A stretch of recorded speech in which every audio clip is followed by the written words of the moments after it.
Desde la antiquísima Babilonia hasta la América de hoy en día, la gente ha investigado los cielos buscando respuestas del pasado, el presente y el futuro. Muy pocos han ignorado este poder.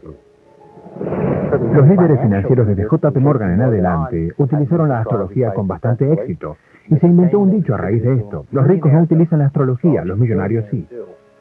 El astrólogo Edward Hillin. Un astrólogo puede mirar más allá y señalar fechas de cosas que pueden suceder. Digamos que estamos en el 97 o en el 2010. Por ejemplo, podemos observar el año 2000 y decir si el presidente electo ese año va a terminar su mandato o no. El astrólogo Richard Hawk. He determinado el día de mi propia muerte y puedo decirles que será el 13 de septiembre del 2031, cuando tenga 84 años, y será un ataque. El astrólogo Thomas Sears. Mi exactitud en astrología es del 90 al 95%. Puedo probarlo. Por eso no me preocupa. Cuando afirmo algo es porque ya lo investigué a fondo. Y realmente a fondo. Los pronósticos astrológicos se basan en la posición de los planetas durante un evento en particular. Cada vez que ocurre algo se lo compara con patrones planetarios. Lo que vale la pena recordar es que siempre se debe plasmar en un documento y debe ser registrado con mucha precisión. Una carta con fecha, hora y lugar de nacimiento que deben ser exactos. Ahora se realizan cartas de los países, los políticos, etc. A través de la historia, los líderes de todo el mundo han confiado en las estrellas como guías. Hitler, por ejemplo, en la Segunda Guerra Mundial, tan pronto como ascendió al poder, prohibió a los astrólogos y no les permitió ejercer en Alemania. Pero inmediatamente se decidió y contrató 6 astrólogos que utilizó para sus propios intereses. En la zona de los Estados Unidos es muy interesante. Quiero decir que mucha gente no se da cuenta, por ejemplo, de que Benjamin Franklin era un astrólogo y que supuestamente eligió el momento de la suba al poder de George Washington. No cabe duda en mi mente que el éxito de la administración de Reagan se debió en gran parte a los servicios que le brindó John Wrigley, que era su astrólogo. Durante 7 años nada salió mal. Ella tenía la libertad de elegir el momento en que las cosas resultaran mucho más exitosas. Desde líderes mundiales a directorios de corporaciones, la astrología ha influido. Y durante años la base del poder financiero mundial recurrió al Consejo de las Estrellas. Fue publicado en el Herald de New York en el momento en que J.P. Morgan y Vanderbilt utilizaban astrólogos, cosa que ambos admitieron haber hecho. ¿Y quién puede negar su éxito? El hecho de que solo J.P. Morgan lo haya hecho es importante, pero ahora los J.P. Morgan son gente muy rica, no simplemente millonarios. Quiero decir que son las personas más ricas del mundo. Los ricos y poderosos recurren a los astrólogos. Diría que de las compañías del mercado de acciones de Fortune 500, al menos 300 utilizan astrólogos. Digamos que bajo la mesa. Sabemos que el hombre más rico de Hong Kong le paga a su astrólogo $4 millones al año. Lo utiliza para todo propósito. Conocemos una gran cantidad de compañías asiáticas que utilizan la astrología con mucha frecuencia. Henry Weingarten le aconseja a las compañías más importantes dónde y cuándo invertir su dinero. Las decisiones corporativas se basan en la posición de los planetas. Trabajamos con traders técnicos que utilizan mis tiempos astrológicos y los temas de mercado como segunda opinión. En varios días nos movimos con un exceso de $50 millones en valores y esas cosas. El archivo de clientes de Henry Weingarten es confidencial. Los accionistas se sorprenderían de que con frecuencia detrás de la puerta de un directorio se siente un astrólogo. La gente que está en una empresa y que son astrólogos financieros no llevan el título de astrólogo financiero. En vez de tener títulos como analista astrológico, llevan cargos como el de subgerente de inversiones, o jefe de ventas, o consultor senior, o consultor de inversiones. La velocidad con la que operan los mercados financieros ha traído una práctica ancestral al computarizado siglo XX. Los pronósticos astrológicos son ahora más precisos y accesibles que nunca. Ahora que contamos con las computadoras, todo lo que hay que hacer es cargarlas con la información para que nos devuelva una carta astral. Tarda 2 segundos. Solo se deben hacer un par de cálculos para colocar a todos los planetas en el lugar correcto. El uso de las computadoras ha revolucionado la astrología, porque hace 100 o 200 años los astrólogos profesionales no calculaban horóscopos. Su tiempo era valioso y lo utilizaban para interpretar los horóscopos, mientras sus alumnos hacían los cálculos. Cuanto más tiempo pasaban analizando cartas, los astrólogos podían ahondar más en el futuro. Aunque no todo lo que se ve es atractivo, ya que toda carta tiene su lado oscuro. A veces los astrólogos nos cruzamos con una carta que, según la definición del común de la gente, es terrible. Si has logrado la carta correcta, es posible predecir la fecha de la muerte de cualquier persona. Mientras que los astrólogos sostienen que la mayoría de la gente prefiere ignorar la fecha de su muerte, hay excepciones. Aún así, la astrología, como tantas otras profesiones, tiene sus reglas. No se debe hablar de la muerte con nadie. No se habla del momento de la muerte. No se descifra el momento de la muerte y jamás se revela cuándo va a ocurrir. Muchos astrólogos creen que el conocer la fecha de la muerte no necesariamente promueve la vida. La astrología es, para mí, como el libreto de la vida. Te da una mejor idea para sacarle provecho a la vida. Te dice cómo puedes vivir mejor. Y hablamos de vivir y no de morir. ¿Qué ocurrirá en los últimos años de este siglo? ¿Cuál será el futuro de la Madre Tierra? ¿Qué nos pueden develar los astrólogos de los tiempos que se avecinan? En mi opinión, en los próximos 10 años solo se producirán 2 fenómenos cruciales. El primero va a ocurrir el 25 de enero del año 2002, cuando se producirá una quiebra del mercado de acciones. Será un viernes. Y el otro evento ocurrirá a comienzos del verano del año 2004. Y será un fenómeno muchísimo más poderoso. Y estoy casi seguro que se relaciona con los movimientos de terrenos en los Estados Unidos. Comenzará antes del año 2000. Serán testigos de varios acontecimientos.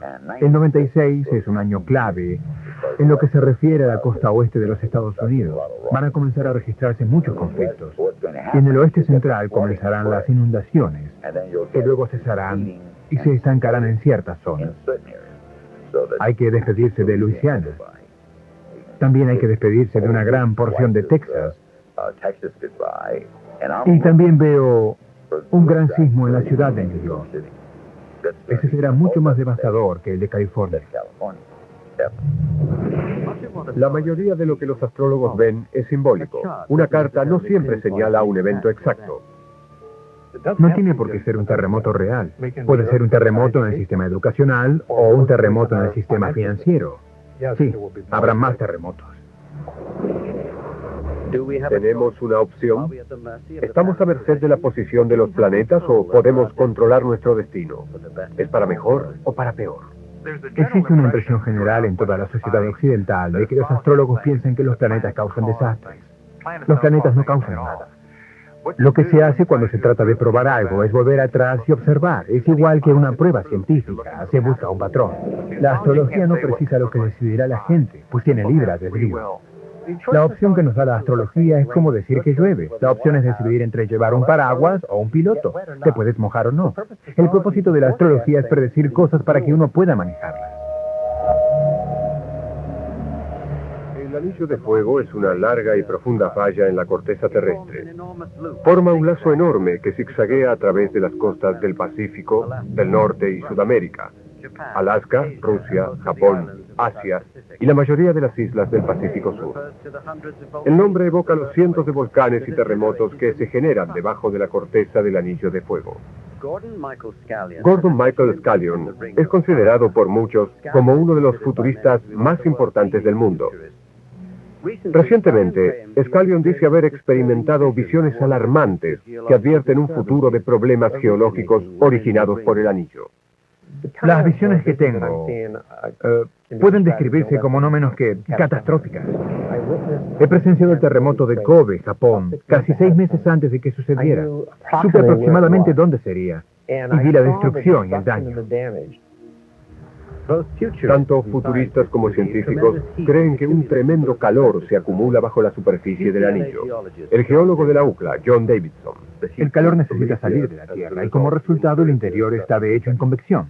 Es como un enorme plato de sopa, que tiene una especie de crosta porosa arriba que se mueve. El calor subterráneo produce presión geológica. Cuando esta presión se libera de golpe, el resultado puede ser un poderoso terremoto. Durante años, los geólogos han intentado desarrollar un método para predecir estos sucesos. Los terremotos resultaron ser relativamente impredecibles. Pero, ¿y si se pudieran predecir los desastres naturales venideros? Scallion sostiene que él puede hacerlo. La obsesión de Scallion con el misterioso anillo de fuego comenzó en 1979. Una mañana, poco después de recuperarse de una crisis de salud traumática, quedó perplejo al descubrir que podía ver auras vibrantes. Este nuevo poder era solo el comienzo. Scallion comenzó a tener visiones sobre el futuro. Muchas de estas visiones eran sobre terremotos y volcanes. Y en los 15 años, desde que comenzaron estas apariciones, Scallion ha sido perseguido con imágenes recurrentes de terremotos y volcanes, todos originados dentro del anillo. El anillo de fuego es muy activo y predigo que continuará así durante los 90. Y vamos a presenciar el nacimiento de nuevos volcanes.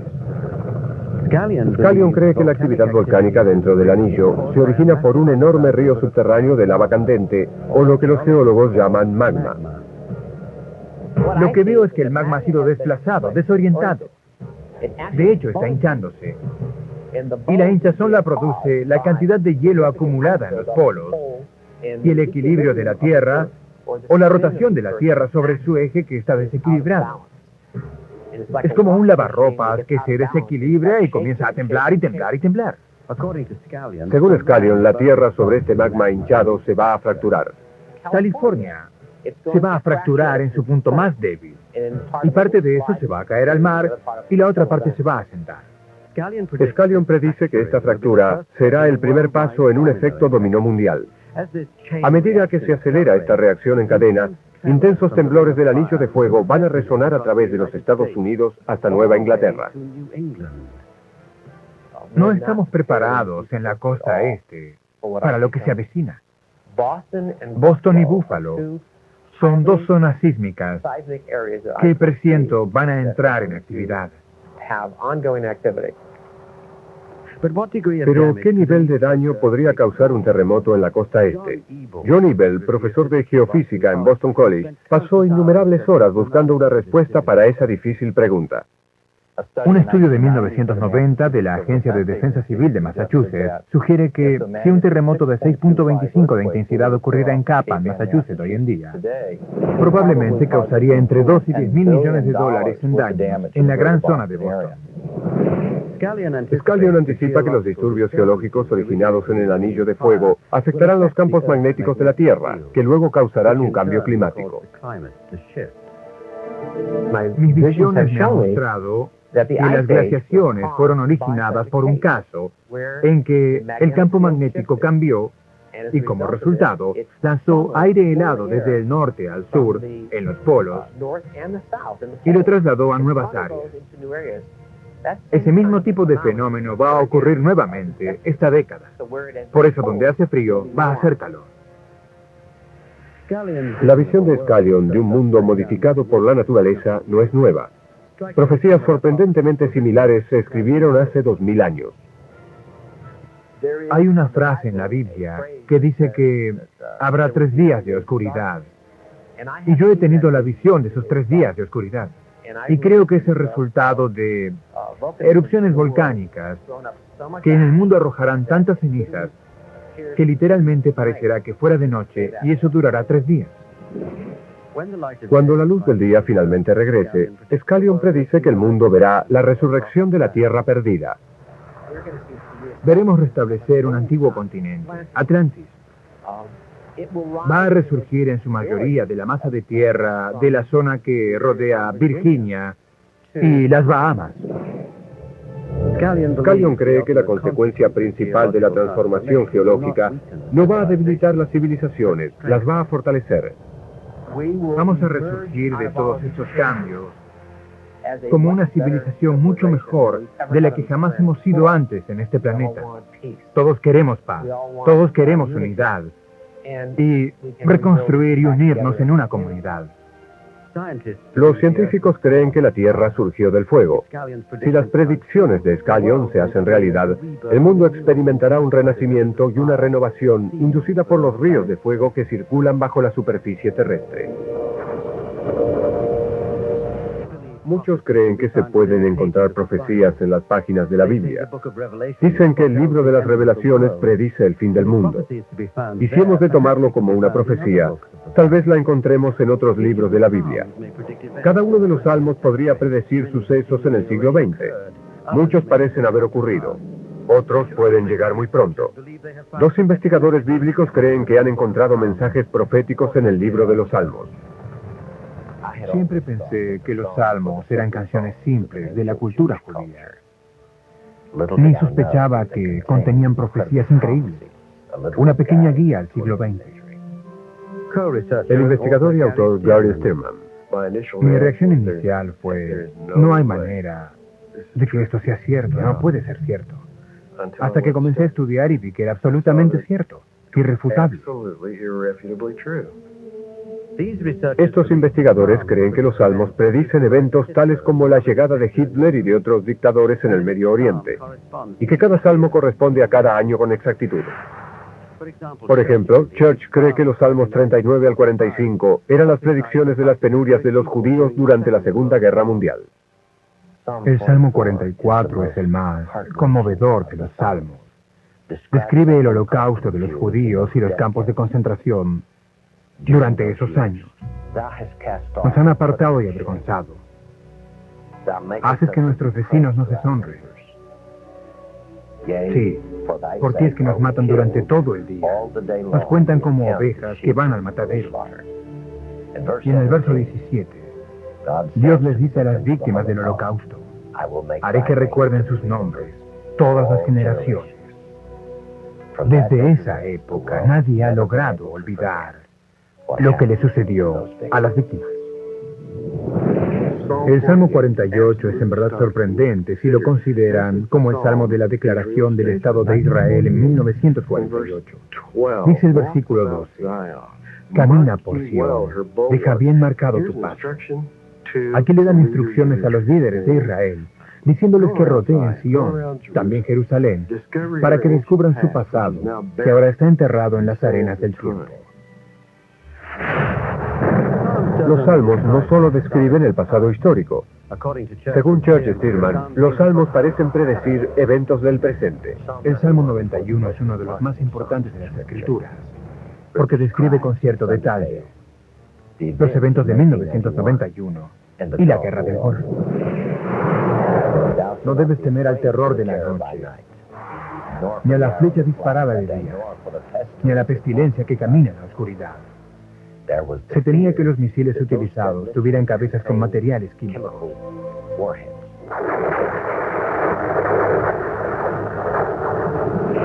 Y aún así, Dios dijo que no nos preocupáramos por ello.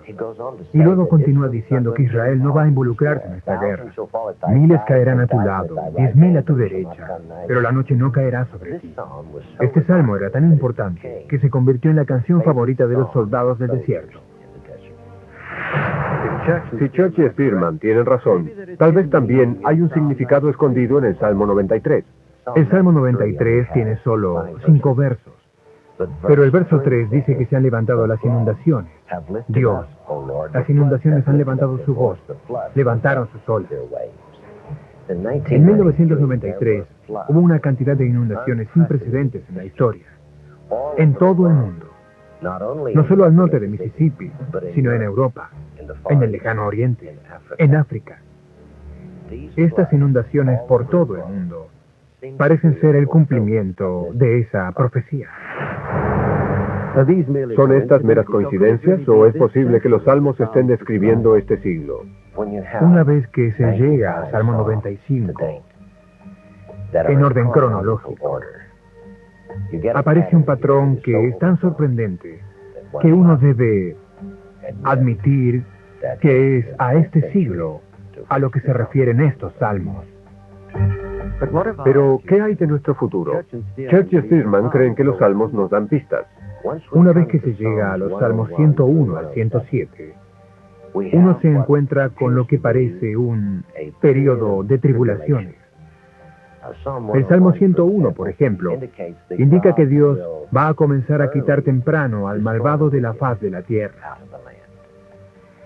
La palabra temprano significa al amanecer, cuando comienza el día.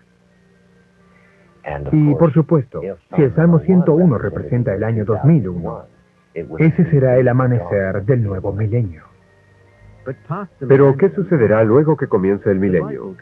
La Biblia solo contiene 150 salmos.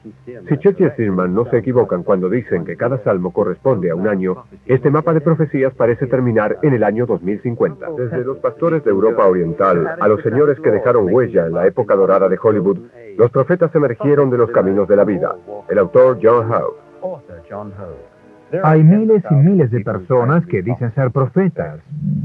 Existen los profetas bíblicos, los brujos indígenas de Australia, los indígenas estadounidenses, profetas como Nostradamus en el siglo XVI. Existen todas estas personas que parecen compartir una visión colectiva.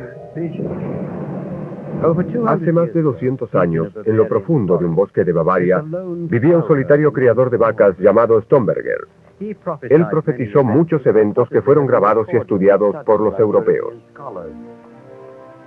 Stromberger realizó una de las profecías más relevantes de la historia cuando predijo el día en que comenzaría la Primera Guerra Mundial. Predijo esto 200 años antes que sucediera. Solo unos pocos iban a interpretar lo aterrador de las predicciones de Stromberger, y lo censuraron. Luego él predijo la Segunda Guerra Mundial y el terrible resultado que tendría para la nación que la empezara. En 1934, muchas de sus afirmaciones fueron destruidas por los nazis, porque las consideraban premoniciones demasiado acertadas sobre Hitler. Aparentemente enojaron a Joseph Goebbels, el ministro de propaganda de Adolfo Hitler, porque muchas de sus predicciones eran una clara advertencia contra la subida de Hitler al poder, y describía los desastres de la guerra. La más aterradora de las predicciones de este criador de vacas fueron sus profecías sobre esta época, los últimos años del milenio. Stromberger dice que luego de la segunda gran lucha entre naciones, va a venir una tercera conflagración universal que determinará todo. Habrá armas muy nuevas, y en un día morirán más hombres de los que murieron en todas las guerras anteriores juntas. Se pelearán batallas con armas artificiales.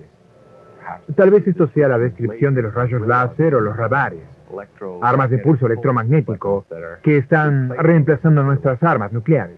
Stromberger continúa diciendo que ocurrirán catástrofes gigantescas y perplejas. Las naciones de la Tierra vivirán estas catástrofes. Todo va a ser muy distinto a lo que fue. Y en muchos lugares, la Tierra será un gran cementerio. La Tercera Guerra va a aniquilar a muchas naciones. Años más tarde, y lejos de los remotos bosques de Bavaria, surgió otro profeta. Un aristócrata británico que buscó fama y fortuna en Hollywood y ganó notoriedad por sus profecías sobre el futuro. Quiro fue un conde británico llamado Lewis Hammond. Su seudónimo era Quiro porque se lo conocía por sus libros sobre quiromancia. Eso significa mano en griego. Vivió entre 1866 y 1936. Y era una especie de James Bond de la época victoriana. Corresponsal de guerra de día, playboy y científico oculto de noche. Y también espía.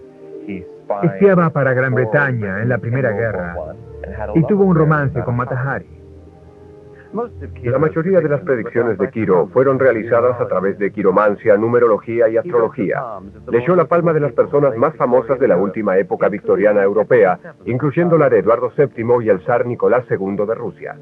Es conocido por sus poderes hipnóticos y fue profesor de jiu-jitsu y artes marciales, porque tenía una profecía personal que decía que sería apuñalado por un marido celoso, la cual se cumplió, y necesitaba defenderse.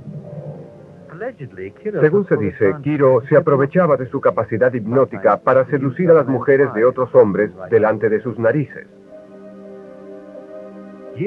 Años más tarde, buscó las luces brillantes y el glamour de los comienzos de Hollywood. Allí, además de seguir la carrera de actor y escritor, le echó la mano a los más famosos de Hollywood. Erich von Stroheim, Mary Pickford, Lillian Gish, fueron algunos de los que buscaron saber su futuro a través de Quiro. Se volvió real cuando publicó un libro, Predicciones Mundiales de Quiro. Se lee como un libro de historia general de las 4 o 5 décadas siguientes. En él fija con precisión fechas y predice el ataque de Mussolini a Libia y su conquista. Predice la Segunda Guerra Mundial y también la caída del comunismo. Y dijo que si Rusia sobrevive a esa época difícil, se convertiría nuevamente en uno de los países más poderosos del mundo, incluso mayor a Estados Unidos. Las predicciones de Quiro no terminan en nuestro tiempo. Habla de generaciones futuras. Para el futuro, ve un caos inminente, especialmente en nuestro sistema religioso. Ve la caída de la Madre Iglesia. También anticipa profecías que se relacionan con el calentamiento del planeta. La diferencia con Quiro es que el calentamiento mundial que él ve es el precursor de la glaciación que le seguirá. Quiro murió en 1936, pero sus advertencias sobre el futuro y tal vez su fantasma todavía vivan. Pero se dice que hasta hoy en día el espíritu de Quiro deambula en Hollywood. Creo en las profecías del Antiguo Testamento, el libro de las Revelaciones, Nostradamus, Edgar Cayce, la Gran Pirámide, los mayas, y todos ellos indican que en esta particular era, el ciclo de evolución de la Tierra se acerca al final. Y que muchos no lo lograrán. He escuchado que una población de 6 billones será reducida a 500 millones. Soy doctor, soy muy pacifista, no busco problemas. Pero cuando lleguen, estoy listo para abrir un hueco en el suelo y dejarlo pasar. Este hombre y su hijo insisten en que sus identidades se mantengan en absoluto secreto porque ellos tienen algo que esconder. Es un hueco que han cavado, un refugio subterráneo. Esta familia tiene que ser protegida y hemos tomado los pasos necesarios para estar protegidos. Las amenazas que hacen que ellos preparen su refugio subterráneo son desde un desastre natural hasta una destrucción causada por una guerra nuclear. Creo que la amenaza está más allá para que cualquier humano la entienda. Somos tan arrogantes en este país que creemos que nadie nos quiere hacer daño. Somos el blanco número 1 en el mundo. Los Estados Unidos cree que para el año 2000, más de 20 países tendrán misiles de largo alcance. Aún hoy pequeños países quieren tener superpoderes nucleares. El diseñador de un refugio subterráneo, Walton McCarthy, explica.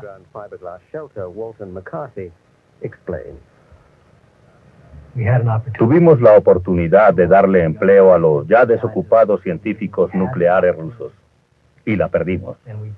Ellos se fueron para el Medio Oriente y no creo que estén fabricando neveras allí. Sabemos que allí hay algunas armas nucleares perdidas y sabemos que un arma nuclear puede ser cargada en la maleta de un niño. Y es más, ser detonada a control remoto. Hay todos los ingredientes, uranio, plutonio, todo está allí. Es solo cuestión de tiempo. No asumiré una actitud derrotista de que estamos acabados. Con todas esas razones hemos preparado el refugio subterráneo. Queremos cuidarnos a nosotros mismos. Queremos ser soberanos. Han enterrado su refugio de fibra de vidrio en un lugar secreto y alejado, escondido de los ojos. Y cuando ellos crean que el tiempo se acaba, llevarán a su familia abajo, donde habrá agua y comida para muchos años.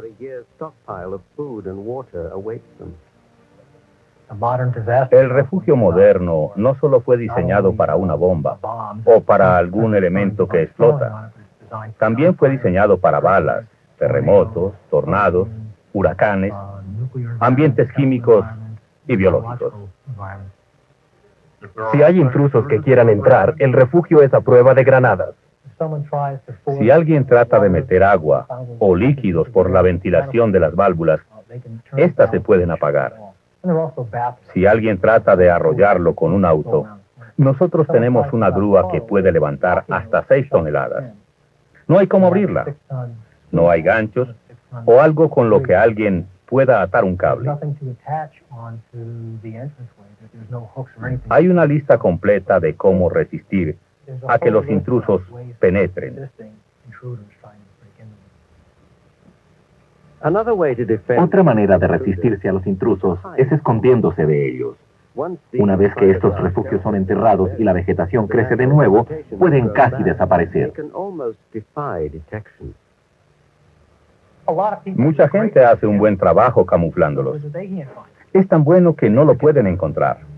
Y olvidan que la única forma de encontrarlo es salir con un detector de metales y buscarlo.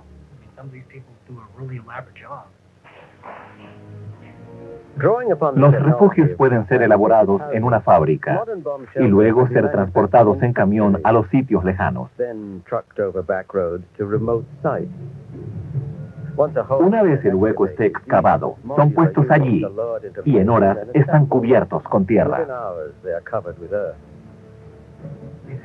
Tiene tanque de agua, tiene luz común y corriente, tiene cisterna, tiene un filtro de carbón para filtrar el gas de un arma radioactiva y para filtrar los agentes biológicos de un arma biológica.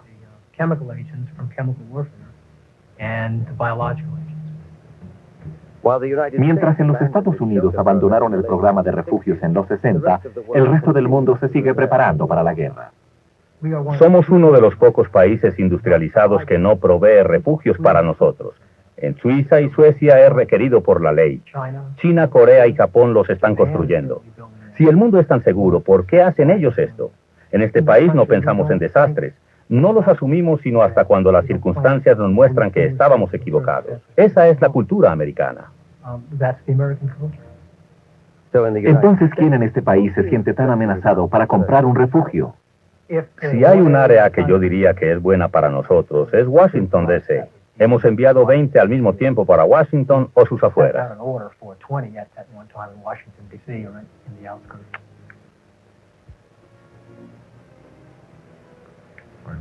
No sé dónde los colocan, pero lo hacen en un lugar seguro para ellos y sus familias.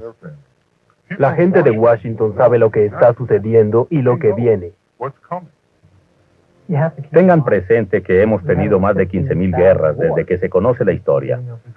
Y decir que no tendremos otra guerra es decir que la naturaleza humana ha cambiado. No hay duda que vamos a necesitar esto. Es mejor estar 5 años adelantado que un día retrasado. Better than 5 years too early than 1 day too late.